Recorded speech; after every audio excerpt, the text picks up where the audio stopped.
In 1963, Martin Luther King Jr. was arrested and sent to jail because he and others were protesting the treatment of blacks in Birmingham, Alabama. After he was arrested, he decided to write a letter to the city clergyman on April 16, 1963. In this letter from a Birmingham jail, he explains his feelings about how African Americans were treated in the South. He gives his opinion on how violence should not be used to get points across, but how words and nonviolent action should be used instead. In Section 6, King says, "It is true that the police have exercised a degree of discipline in handling the demonstrators.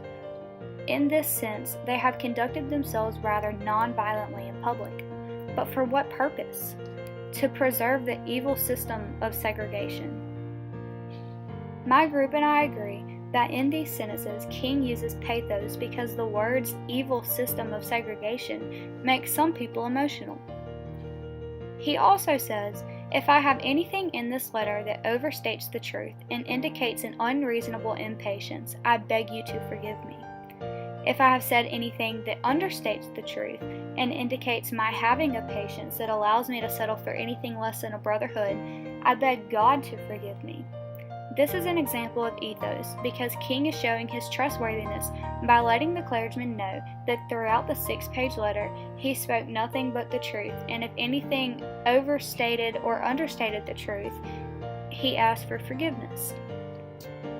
The ending of the letter really stuck out to our group. To us, it summarized how much King really wanted segregation to end and how much he wanted to have a loving relationship with everyone, whether they were white or whether they were black. We agreed that the last paragraph was an example of pathos because it really stuck out to us and it made us emotional. He says, "I hope this letter finds you strong in faith.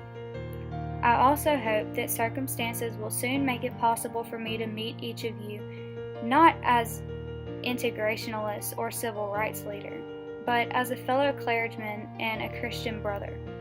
Let us all hope that the dark clouds of racial prejudice will soon pass away and the deep fog of misunderstanding will be lifted from our fear-drenched communities, and in some not too distant tomorrow, the radiant stars of love and brotherhood will shine over our great nation with all their beauty.